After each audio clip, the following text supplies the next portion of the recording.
Hey guys, welcome back to Nexus Corps, and today I'm going to be showing you a quick little deck profile of Bluish Flame Liberators. So, getting into the starter, I run 2 copies of Flaming Passion Liberator Guido. The reason I'm running 2 copies is because Guido's a great starter and you can chain him with superior calls. His ability is when your Vanguard is in Legion, you move him to the Soul from Rearguard Circle, and you look at the top 3 cards of your deck, search for one with Liberator, call it to rearguard, and put the rest back in your deck and shuffle the deck. So if you move him to Soul, use the skill, you can Soul Blast it out, put it in the drop zone, re-Legion it back in, and if you pull it out from the deck, you can use its skill again. So I like to use 2 because I like to treat it as an extra chain to the superior calling chain. And even if it gets retired due to his skills early game and it ends up in my drop zone, I can Legion it back in and still use its ability later in the game. Moving on to grade 3s, I run 4 copies of Bluish Flame Liberator Prominence Glare. Prominence Glare is the ace unit of the deck. He's going to be what you're going to push for the game for, and the game sooner. It's how you win the game. It's pretty autopilot. Skill, when you're in Legion and a unit is called from your deck to the rearguard circle, counterblast 1, discard a card from your hand with Bluish Flame in its name, and your Vanguard or Bluish Flame Liberator Prominence Glare gets the ability of +1 crit and Glory skill. Your opponent can't guard a grade 1 or higher units when it attacks. So pretty busted, plus a crit, and they can't PG Perfect Guard. It's what wins you the game. Its other skill, once per turn, counterblast 1, choose one of your rear guards, retire it, and you look at the top 4 cards of your deck, call a unit with Liberator in its name, put the rest at the bottom. So it helps chain itself or its other Legion ability to, attack your opponent with +1 crit and they can't Perfect Guard. So this is your ace unit that you're going to be winning most of your games with. Next, I'm running 4 copies of my favorite card in the deck, Bluish Flame Liberator Percival. Percival is great as the backup for Liberators. I love him. His ability is when you Legion, you look at the top 4 cards of your deck, search for one with Liberator in its name, call it, put the rest back in the deck. It's that simple, for free. You just Legion, get a free card. And I love it. And its other ability is it gets +2000 when it attacks a Vanguard. So if you're playing against Link Joker or if you have no booster because it retired, it still hits for 22,000, which is a really decent number. Next, going on into grade 2s, I'm running 4 copies of your staple Regulation Liberator Aglovale.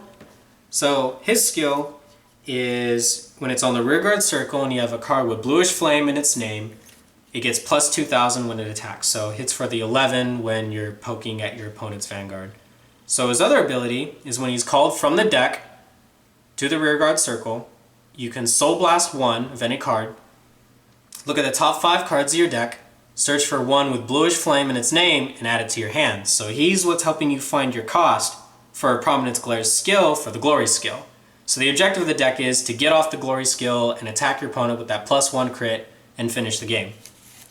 Next, for my grade 2s, I run 4 copies of my other staple, Oath Liberator Aglovale. Oath Liberator Aglovale's skill is Counterblast 1. When he's placed on rearguard circle, doesn't have to be from deck, can be from hand, you Counterblast 1, look at the top 3 cards of your deck, search for one with Liberator, call it to rear, put the rest at the bottom. So turn 2, when you ride to grade 2, you can call this to rear with your 1 Counterblast that you would have taken damage from, start building up a field right from the get-go and start rushing your opponent. It's great. And it can help start up chains for building up Prominence Glare's skill and just finishing off your opponent. It's a great staple. Simpler.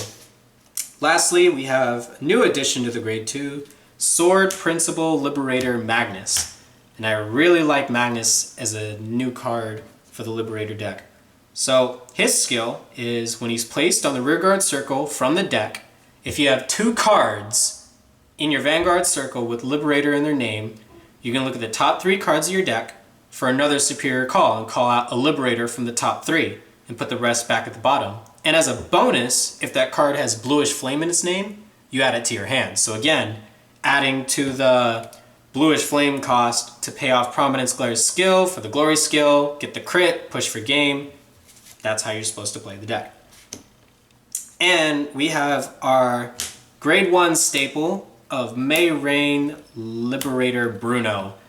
Bruno is the staple because you're powering up this card for Glare and other rearguards. His ability, when a unit is placed on your rearguard circle, if you have a Vanguard if a gold Paladin is placed on rearguard circle from the deck, if you have a Vanguard with Liberator's name, which you will, every card in this deck is a Liberator, it gets plus 3,000. So every time you call a card, it gets plus 3, and it happens over and over and over, plus 3, plus 3, plus 3, plus 3.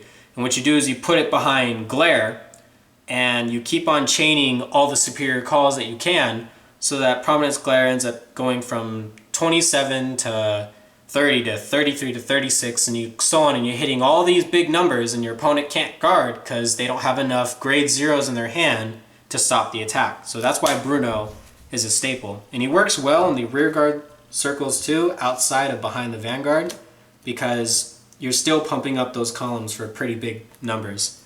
So the rest of the grade 1 lineup is pretty optional, but for me, I personally like to run 3 copies of Fast Chase Liberator Josephus. Josephus is your draw engine. You call it from the deck, from a skill. When he's placed on the rearguard circle, you have to Soul Blast a Liberator, so a card from your soul with Liberator in its name, and you draw a card from the top of your deck. So it's a free draw when he's called from the deck. And since this deck likes to look at the top 3 to 4 cards, it's really easy to run into him. And he's basically your plus. People like to run 2 copies because they want to make room for this guy, which is Physical Force Liberator Zorron. I like to run them at 2 because I just want to use it for a quick deck thin or to pump up Zorron. His ability is when he's called from the deck to the rearguard circle, you move him into the soul and you look at the next top 3 again, call something, put the rest at the bottom. So he basically look at top 3, call him, move him to soul, look at top 3 again, call. So chaining. And I don't want to run 3 or 4 because then my deck becomes too dependent on the chain. And I'd rather get my plus off of Josephus for the draws instead. So 2 is just enough for me. Lastly, for my grade 1s, I run 4 Liberator Perfect Guards, 2 of each because it's aesthetically pleasing to me. You could run the GPG, or Holy Mage Brighterry, which is a non-Liberator Perfect Guard. It's the one where you place it on the guard circle to protect your Vanguard, and if you have a copy of Brighterry itself in the drop zone, you can unflip one, which is very, very helpful in a Liberator deck because you're counterblasting a ton. So honestly, there's nothing wrong with running Holy Mage Brighterry in your deck. You're just running the offset chance that you look at the top 4 cards of your deck and you can't call it because it doesn't have Liberator in its name. The main thing about this deck is you're calling cards with Liberator. But essentially, you probably don't want to call your Perfect Guard to your rearguard circle anyway, so running Brighterry to unflip is fine. But I prefer to run these guys because these can actually be used to stop Laurel or anything that's trying to attack a rearguard, and I don't want it to go off. So regular PGs, they have Liberator. I run them. They're nice. Next, I have 4 copies of Ascendant Liberator Barbtruc. Barbtruc is a nice card to have in your Liberator deck because he searches out more Bluish Flames for you for the skill. Why not? So his ability is when he's placed on rear from the deck, a lot of cards are going to be placed from the deck if you're superior calling a bunch. You put it back on the bottom of your deck, look at the top 4 cards, search for a card with Bluish Flame, add it to your hand. If there isn't one, you just put everything back and you shuffle your deck. So he helps search out for Bluish Flames, and he's a Liberator. So for my other crits, I run 4 of Steel Blade Liberator Alwilla, however you pronounce it. I like to run the vanilla crit other than Flame of Victory or any of the other Liberator crits. Has a Bluish Flame art, matches with the theme. I don't like to run Flame of Victory in this deck because Flame of Victory's only purpose is to just pump up your Vanguard or fill up Soul. And I'd rather stick with just the Liberator triggers because there might be a chance that you have to call something and it sometimes might be this Liberator trigger. So there's nothing wrong with running all Liberator triggers. It still functions very well. But if you find that Flame of Victory runs great for you, then by all means. Next, I like to run 4 copies of my favorite stand trigger, Ketchgal Liberator. Ketchgal basically is kind of like you look at your top 3 and you didn't like what you saw, but there's a Ketchgal, you can check again. So Ketchgal's ability is just like Zorron's. When it's revealed from the top 3 cards and you call it, you can put it at the bottom of the deck instead of the soul, and check the top 3 again, call something except for Ketchgal, so you can't use Ketchgal's skill to find another Ketchgal, and you call a card that you just call any card, doesn't even have to have Liberator in its name, and you put the other 2 back, shuffle your deck, and proceed on with whatever you were doing. So basically, the thing to do is to start off your chain with calling something, and if you run into Ketchgal, it basically accelerates your chain. So you call this, you put it back in the deck, check the top 3 again, and then you shuffle. So Ketchgal helps, and it's a trigger. So it starts a chain, and it's a trigger that you get to keep in your deck when you call it. So that's what I like to have in my decks, triggers that go back to the deck. And finally, 4 heal triggers. The ones from the Bluish Flame Trial deck, goes with the theme. I like this heal trigger. So now we're going to get into the G units. I am only running 2 copies of Bluish Flame True Liberator Holy Flame. The reason I'm only running 2 instead of 4 is because the only thing about this card that I do not like excessively is that the cards will go to the drop zone instead of back in the deck. Explanation. His skill is once per turn, you counterblast 1, and you flip over a card in your G zone face up. And his skill is for each copy of himself face up in the G zone, you look at the top 3 cards of your deck, search for a Liberator, call it, and the rest go to your drop zone instead of back into the deck. So, and the unit gets plus 2,000, which is really nice when you first stride.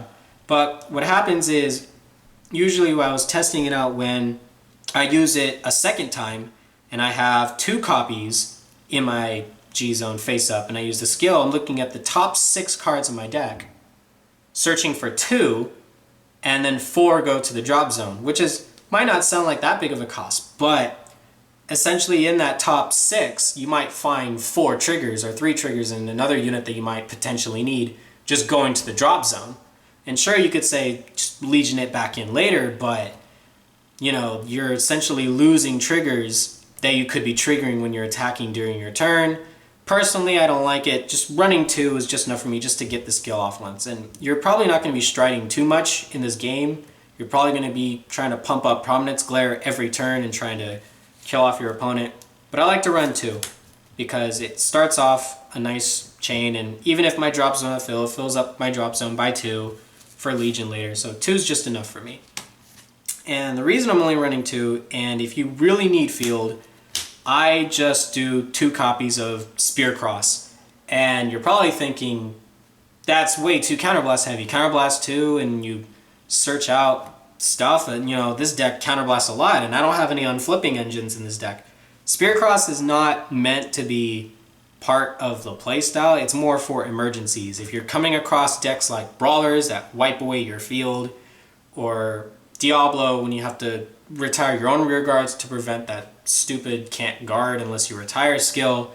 It's basically if you don't have a field and everything in this deck is like counterblast 1, call something, what you can at least do is, if you've already used Holy Flame once, you already have 2 cards face up in your G zone, you can Spearcross, flip over the other Spearcross into your G zone, look at the top 5 and call at least 3 units. And then those units that you call might activate chaining skills like Ketchgal, Aglovale's, Magnus might call you an extra unit if your heart is in Legion.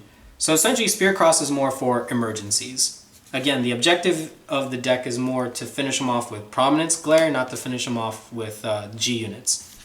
So, and because of that, I like to run 2 copies of Rain Element Madhu. Madhu's ability is, when he's placed on Vanguard Circle, if you have a heart that has 10,000 or less power, you can choose a grade 3 from your drop zone and add it back to your hand. So what you do is if your Vanguard's in Legion and you stride over it while it's in Legion, its ability still goes off because your mate, Aglovale, has less than 10,000 power. And according to the rules, hearts are, Legion, when your heart is in Legion, both units are considered hearts.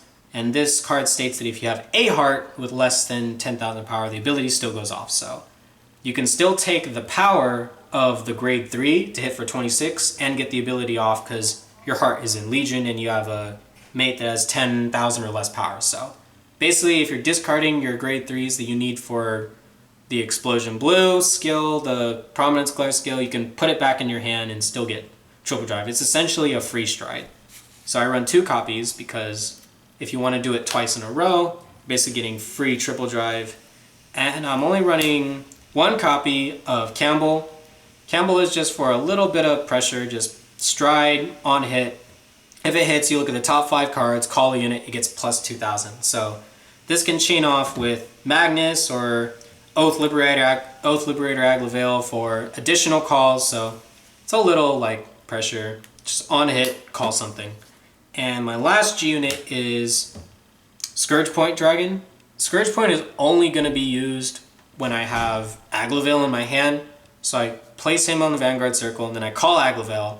And whatever Aglovale calls, because of Scourge Point, gets +5 and Scourge gets +5.